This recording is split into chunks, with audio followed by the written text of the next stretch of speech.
Evening, guys. Hope you're well. Had a little bit of chance to read some of the comments on Twitter, Facebook, and Facebook's not so great. You'll hear in the podcast tomorrow the way that me and Jeff have sort of talked about it, and there is still some optimism there, but unfortunately it fades by the day. The manner of the performance yesterday, the first third was good. Obviously then the second third was not good, sparked by Ake's injury, and then the final third was just a keep ball session for Liverpool.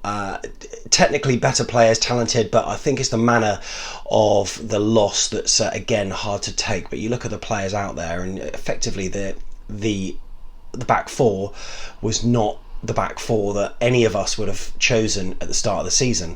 Now Rico has developed into that left back, but then you got Frano right back, and then the two of Mepham alongside Simpson. No one would have thought that at all. So really hoping that things can be turned around. Now I was going to do a match day vlog yesterday, but I'm going to intermingle some of the content on this video and just explain my thought processes throughout the day. So started off the day really nice with my friends Lucy and Andrew. Went to Harvester for some lunch, which was very nice. Had the katsu chicken actually, and a pint of San Miguel. Loved it, very nice. And then it was off to Dean Court, and you do get a different feeling when these teams come to town, not least when you go up into the bar and there's a lot of fervour, some good atmosphere, and then you're standing outside the reception and there are a hell of a lot of people there that would never usually be there to see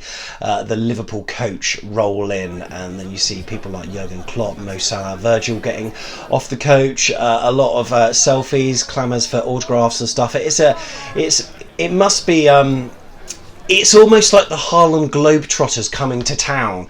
Based on the sort of last 30 minutes of the game, it was kind of like that. But you know what? The atmosphere, we've got a real problem raising ourselves against some of the bigger sides, and it's almost like what's happening on the pitch is represented with the fans. I was in the TED Mat yesterday, so acoustically we don't. It's not as loud the North Stand. You don't hear as much of it. I gather if you're in the East or the main stand, maybe it sounds a little bit better. But the Liverpool fans were pretty good yesterday.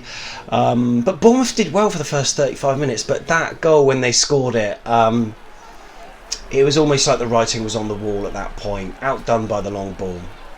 And then our defensive core, which was just a shadow of its usual strength. Without Ake and Cook, it's just completely decimated, and just the manner of their second was hard to take.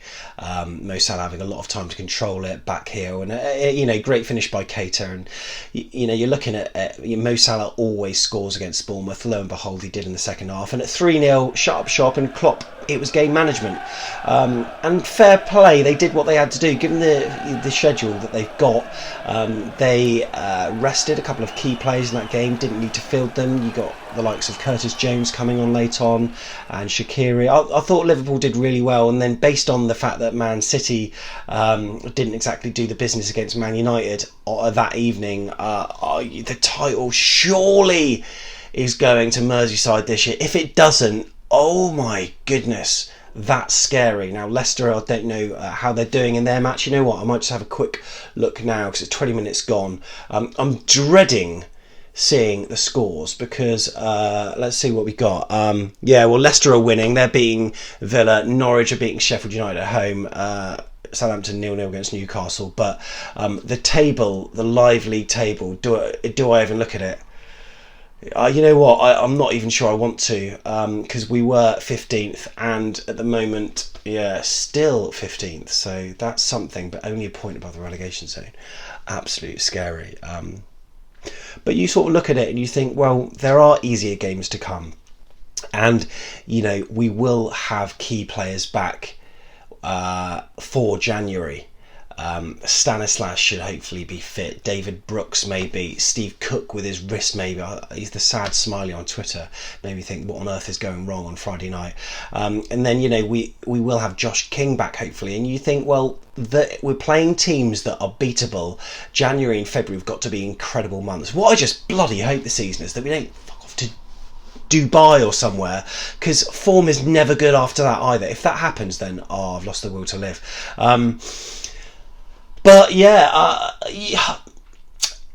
it's the manner of the performance yesterday. At times there were flashes of okayness, but it's also just that downbeat feeling based on the fact that we've now lost Nathan Ake. That's worse than the result itself, because we all expected to lose, but it's just now we've lost Ake, and that that's not his fault. And I think that a lot of people are obviously expressing more negative emotions based on the fact that we lost Ake. Now, if we put in a decent performance and retain the players that we got and lost 3-0, then I think that fans might not be as quick to voice these kind of horrendous opinions that that we're seeing at the moment. But they're qualified opinions, you've got to say. But losing Nathan Ake, I think, has put the nail in the coffin for a lot of people. And yeah, sadly it's not looking good. Alas, we've got massive game at Chelsea ahead, and Burnley arguably, I mean, that's huge. So we'll see what we can do with them. Regular content on the YouTube channel through the week. I'm still going to plough on with this. The podcast, of course, is there to be listened to tomorrow as well.